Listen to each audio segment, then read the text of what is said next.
You are listening to Parenting Our Future with certified parent coach Robin McMahon, author of The Yelling Cure and founder of Parenting for Connection. My podcast is all about providing you with the tools and solutions you need in your parenting so you can create the family you always wanted. For more information on my book and other resources, check out yellingcurebook.com. Hello, welcome back to my show. Today I am here talking about something I've literally never talked about before. So I'm going to talk to you about toilet training, potty learning, whatever you want to call it. I am certainly not an expert in this area. I chose what I would consider traditional route, but I think that we're going to sort of blow that whole traditional route to potty training up with this episode. And I'm here today with Rebecca Larson, and she's a best-selling published picture book author from New Zealand. She lives in Papamoa with her two sons who are 5 and 7 years old, and her Canadian husband. How could I not love him? Canadian husband. After experimenting with elimination communication, or as we may refer to it as EC, as she experimented with these techniques, she found a routine-based approach to elimination communication that worked well for her family.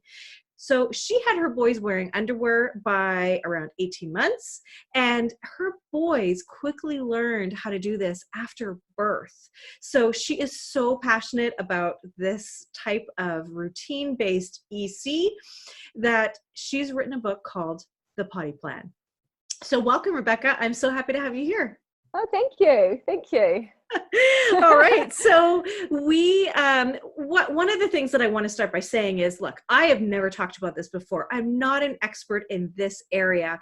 And one of the things that I know for sure is that when it comes to things like what kind of diapers you use, how you feed your child, whether you choose to nurse or not nurse, it's a really hot topic for a lot of people. So what I want to do is I just want to first set the intention here that we are not here to judge anybody for what you do or what you aren't doing.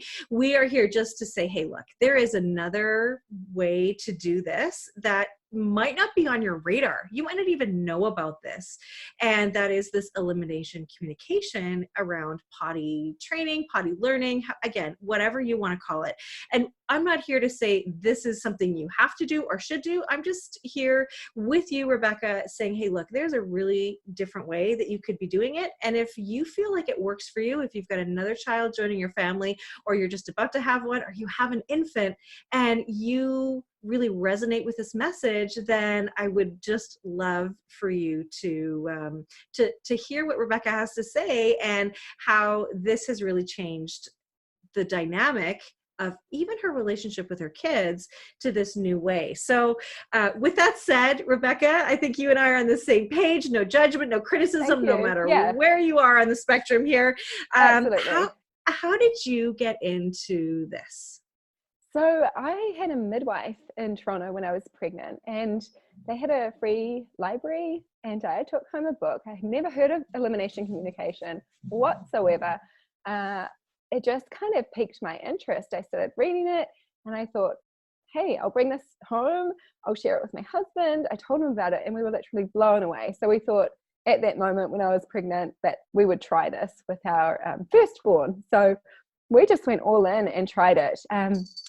Okay. But there were some things that I thought, I don't know about, like, how do we read the cues? How do we tell if our baby needs to go toilet? So we sort of tweaked it a bit for our own situation. Yeah, so that's how we learned about it.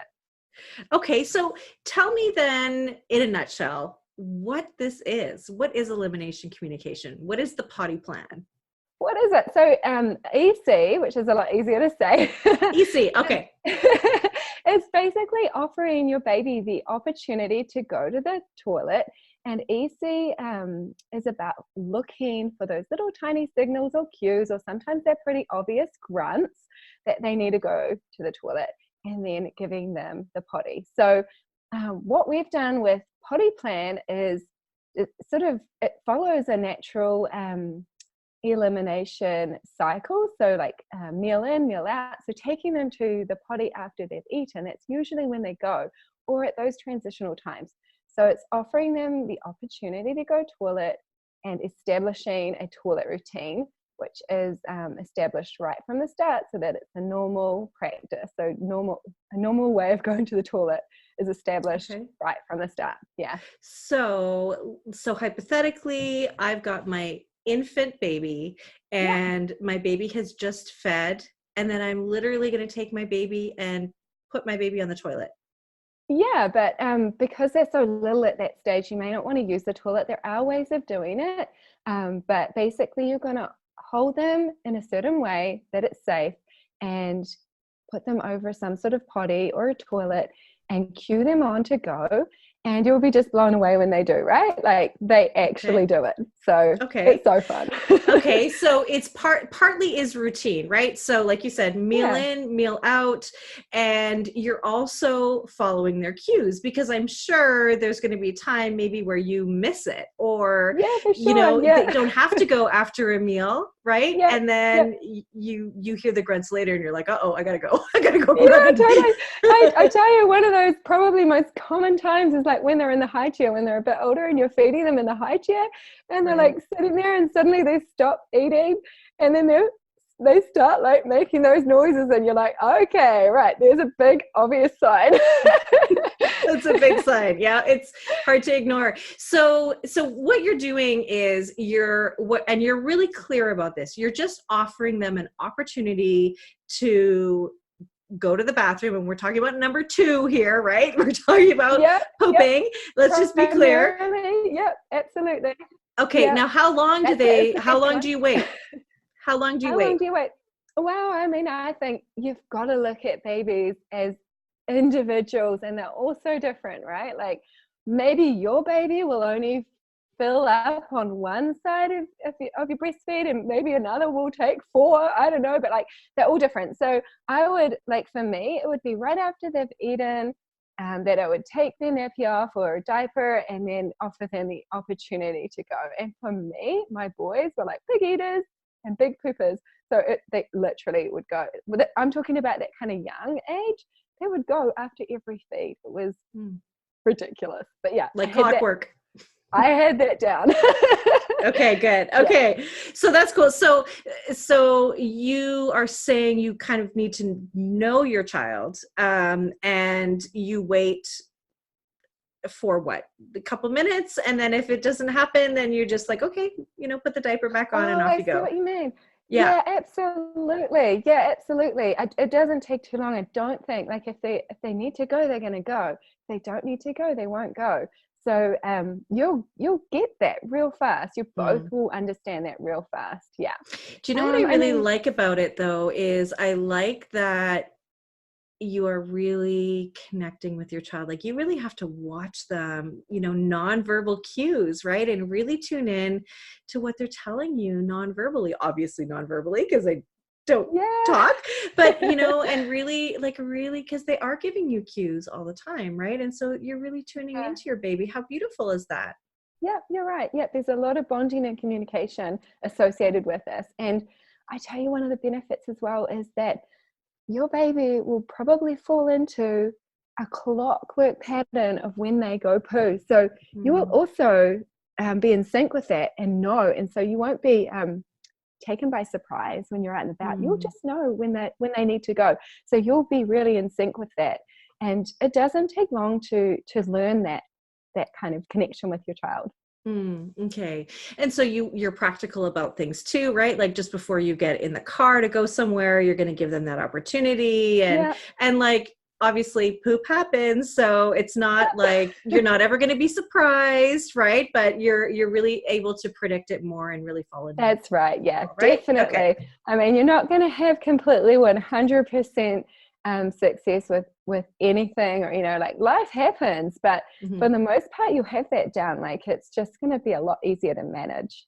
And so to be clear, this is not fully getting rid of a diaper of some sort. It is usually managing just the poop part of things, and then you've got the pee side of things, right? And that's what the diaper catches. Exactly. We'd call it like a diaper backup. So if you were really sustainable and you wanted to do this in a really sustainable way, then cloth diapers would be a really good option. But definitely they're still wearing diapers. You can still go out and you don't have to worry about them, you know, having to go to the toilet because you do have the diaper on. Yeah. Right. Okay. So all of that said, why should anyone even consider this? Why should we do it? Well, personally, I think besides the communication aspect of it, it is really fun and it is easy. It's not as difficult as you think. It just means putting this into your routine. So like, you know, having a baby is pretty full on, but you're going to be feeding them, then taking them to the toilet, then playing with them or interacting with them, and then popping them to bed. That's, you know, when they're really, really little. So it's just about putting that extra step into your routine. And it's so fun. Like I tell you, after you've had a few little poop catches, you kind of like, bring it on. It's really, really fun. Okay. Well, and I would guess too that like a lot of babies suffer from diaper rash and that sort of thing. And it sounds like they're not, well, I mean, they're not going to be sitting in a poopy diaper. It'll be a wet one maybe, but like it sounds like it would be a little bit healthier too.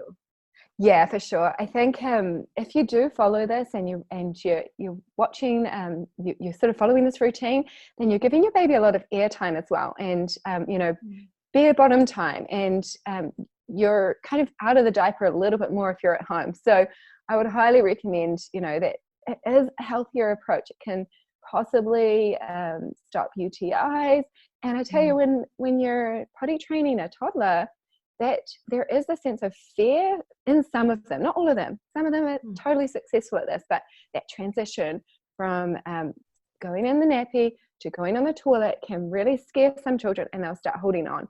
And in extreme cases, they'll get constipation. So there are a few health benefits to doing this and building that routine in a natural way right from the get-go.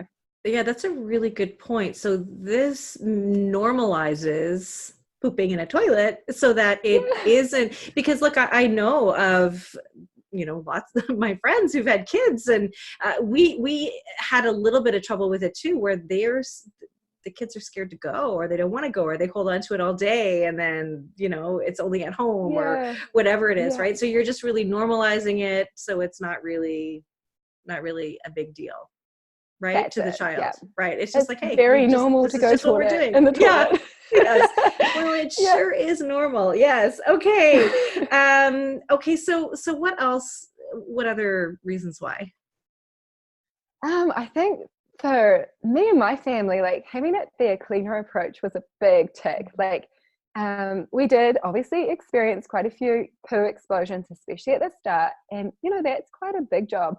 My husband wasn't quite, you know, into that. You know, we'd have to wash the whole baby down, bath and everything, like over the top it would seem, but having them go into a toilet and cleaning out a potty is so much cleaner, especially when you're out and about too. Like for me, just keeping that clean, especially if you're using cloth, washing those diapers, I can't imagine washing a poopy diaper would be that fun, but you know, putting that poop in the toilet makes things a lot cleaner. Okay. Well, and you know, you've talked about using cloth diapers, but in general, I mean, I'm gonna guess that the less, like, you're just gonna need less diapers, right? Absolutely. Yeah. And so absolutely, I would suggest about half as many, because like you're going to be out of diapers probably in about half the time that perhaps you would be if you waited until the child showed the signs of readiness to potty train. So you will be probably using about half as many diapers all up if you go for disposables. Yeah. Well, and look, I mean, it's funny because I anything that I can do to help the environment, I absolutely will do. That being said, when my kids were babies, I was dealing with my own stuff, and I just couldn't even add something else on. I just couldn't. I was completely overwhelmed. So for me, this wasn't something that I wouldn't have even listened to it, because I just couldn't to be really Yeah, honest, for right? sure. But when I look at the environmental impact, you know, you have this picture of this diaper that was in the ocean and has weeds growing out of it. And, you know, I mean, if we can look at a new way of doing this where we don't have to have any environmental impact and poop stays where it's supposed to stay, which is in the toilet, then this is a really exciting thing. And as I'm saying this, though, I think it's a little bit funny when I say a new way, because of course this isn't a new way. We've only been using disposable diapers for a really short amount of time. In fact, this is the way that it's always been done throughout history, That's right? Yeah, So for it's not sure. new at all. Yeah, it's not new at all. Like, think about it. Go back, you know, hundreds of, you know, years. This is what they would have been doing. This is what they do in many, many countries still. This is the norm. It is kind of like a new thing that we put these diapers on and then we use them as a toilet. So, you know, I just encourage people to think about this is another option. If you're looking for a sustainable option, this is a great way to go. Yeah. And like you said, it's fun and easy. I'm going to have to take your word for it because I am out of the diaper stage. Well, and I'm going to guess too, that if you're not using disposable diapers, it's going to be cheaper. Right? So you're saving on cost too. So kind of worth a try. And then anything else you would add why people would want to do this? Yeah, for sure. I think, I mean, we touched on the bonding already, but I think that's a huge part of it. It's just like, I read a quote from another EC mom and this kind of struck with me. She said, for me, it was the respect and care that I should have for my child. Like if she's hungry, I feed her. If she's cold, I'll put my clothes on her. If she's tired, I put her to sleep. And if she wants to do poo, I'll take her to the potty. So, you know, like it's that respect and showing your child that kind of mindful respect around what their needs are, that to me was a huge benefit. Well, I'm all about that, you know, the respecting your child, honoring your child. And I always say too, that behavior is a result of an unmet need. So here's a need that we can meet in a different way. Right? Yeah. Yeah. I love that. Right. You are currently listening to the Parenting Our Future podcast. I'm parent coach Robin McMahon. If you're enjoying this podcast, please share it with someone who you think might also need to hear this message. And please don't forget to subscribe, and I would be grateful if you gave me a 5-star rating on iTunes. If you'd like to connect with me, all my details are in the show notes, and for a copy of my book, go to yellingcurebook.com. Now back to the show. Okay, so there's one more unexpected thing, at least in my perspective, that I think that is important we don't look past, right? And that's dads and how dads can be a part of this as well, right? Oh yeah, for sure. Give it to them. So how did your husband react to all of this? Like what was it like for him and dads and in general? And do you see men doing this? Absolutely. Yeah. You know what? Mike was the first to change the diaper in the hospital for our son. And like I said, we had already decided we were going to do this. We had this plan in place before we got the baby home, but he was really into it. Like, you know, I'll take you know, Logan to the toilet. Like I want to do this, you know, and it was just a fun thing for both of us to go through. Yeah, absolutely. He was on board with this. 100%. Okay. Well, and you know, I think too, in terms of dads' experiences, I don't know too many men's restrooms that have a changing table. You know, like, why don't we think about the dads, right? Yeah. And I just think that this solves a problem that is a real thing. Yeah, you're absolutely right. Although I think that we're seeing a lot more parenting restrooms these days. Yeah, that's probably true. Yeah. So, and also I just want to tell you about one of my friends' partners who got into this after reading our book. And he took the second half of the year off for maternity leave. And so he continued on what they had already started. So his own little invention for this was to get the fart app on his cell phone and use that to cue their daughter. Oh my goodness. So I tell you what, like he brought the fun to the bathroom and you never have heard a baby giggle so much. Like really, it was just so hilarious. So when she heard the sound, she knew it was time. Is that what you're saying? Or Oh God, yeah. Like she's sitting on the potty by this stage, right? She's like 6 months, Oh, so she can sit. She's eating solid. She's sitting on a potty, and here he is, like pressing fart buttons on his phone. oh, funny. Oh, how This cute is little that? girl was I hope he did laughing. that It in a was so public wonderful. washroom too when she was. That would I have been hope awesome. so. Oh, there you go. That's how you have fun. Oh, you got to leave it to the dads. I love Yeah, it. I love it so much. Okay, yeah, so yeah. really one of the great benefits is dads can participate in it too. It does, you're right. Absolutely. There are a lot of family bathrooms out there, but if there aren't, then there are men's washrooms that often don't have changing tables, and that's awkward. That's, that doesn't help. Yeah, that So, is. and Yeah. so how do you know if this is right for you? Like how do anybody who's listening that has a child that, is in diapers or is about to have a child, like how do you know if it's right for you? Yeah, I think there's quite a few values in this. So if anything treats your interest from some of the values that we were discussing, like sustainability aspect or cleaner and healthier, bonding and communication with your child and meeting their needs, if any of those kind of values tweaked your interest, I think it's worth a read just to see if this is something that you want to try. And there's Mm, no harm in trying. You're not going to hurt your baby. Like mm, it's a very natural thing to do, a natural thing to offer. So I think, even if you're a busy mom and you're out and about a lot like I was, I still was able to fit this in. So I just want to, say, like, it's really easy.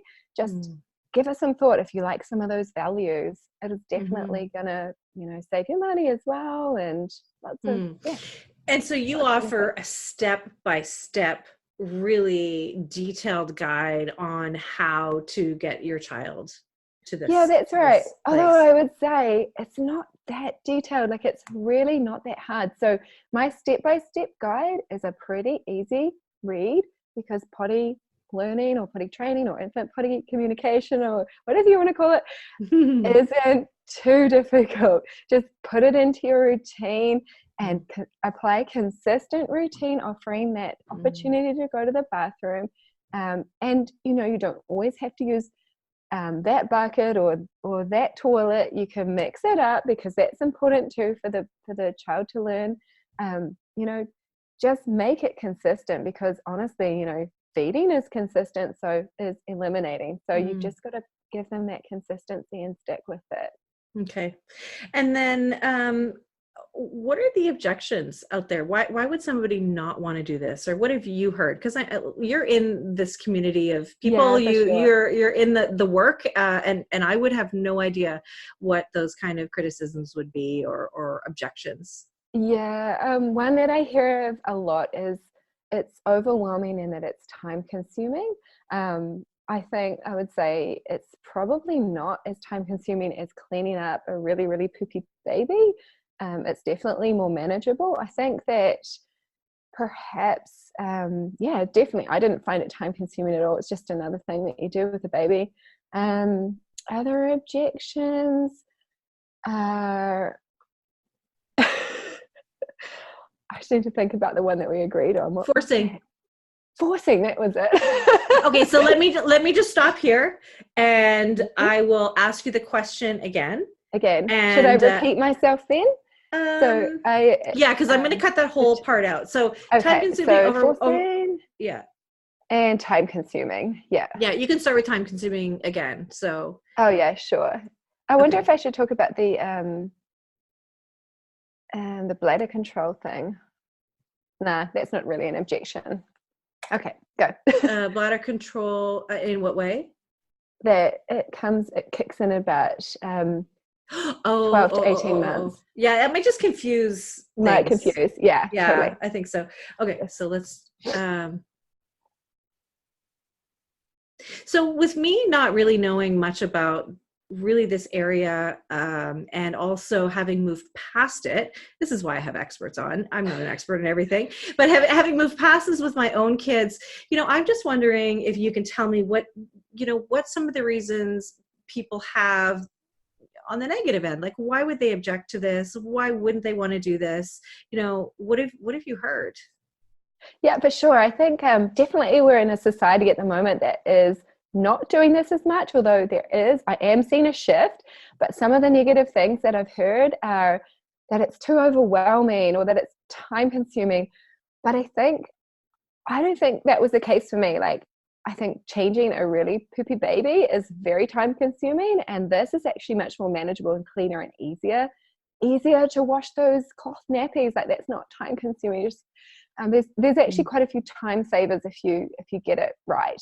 Another thing that's come up that I've heard people say is that you're forcing the baby to go, and I just have to say, like, honestly, I don't think you can force somebody to go poo. You mostly can go wee anytime. Like, if you offer the opportunity to go wee, a wee just happens. But like a poo, no. Like, you can't just say to someone, you need to go poo. It's not going to happen. So you're just offering the opportunity, and if they go, they go, and if they don't, they don't. Well, there you go. So you're just offering that opportunity. Right. Because if you were offering your baby some food and they didn't eat it, it's like, okay, you're not hungry.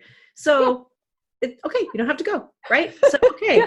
Okay, so there are some people that think that it's overwhelming, time consuming, but you're really saying it's not. This is not about forcing your baby. There's no blaming your child. There's no criticizing your child if they can't go.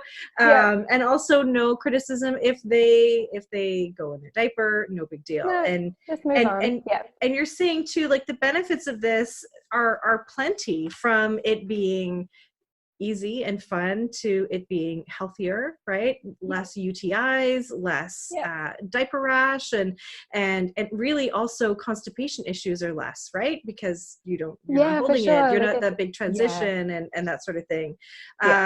Cleaner, it's greener, and it also helps you to bond with your child and is cheaper. So, I mean, I think those are some pretty significant values and savings and benefits of doing this kind of toileting, if you will. Yes, that's right. And so your book, The Potty Plan, where would people get that if they're really interested in this? Yeah, sure. I've put together a website so people can come along and find out more, and I've got it as a PDF download or through Amazon. And in New Zealand, I've got printed copies available as well. Okay, so you have an ebook or you have a physical book. Physical book they can get on Amazon, or they can go to pottyplan.com and get your book there. Yeah, that's right. Yeah. All right. Well, I want to just thank you so much for talking to me all the way from New Zealand. It's such a pleasure to have you. And I'm so glad that you are bringing this into our awareness, because I think we all want to be the best parents that we can be. And however that looks for you, we honor whether you do it or you don't do it. But look, we're just here to do the best for our kids. And this is one way that you can show up in a different way for your kids. So thank you so much. That's right. Thank you so much.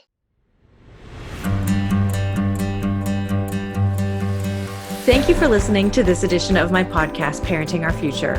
I'm parent coach Robin McMahon, and if you're enjoying this podcast, please share it with someone who you think might also need to hear this message. And don't forget to subscribe, and if you like my work, I would be grateful if you gave me a 5-star rating. For those of you who like my content and want more, visit me at yellingcurebook.com to get your copy of my book and to find other resources to help you.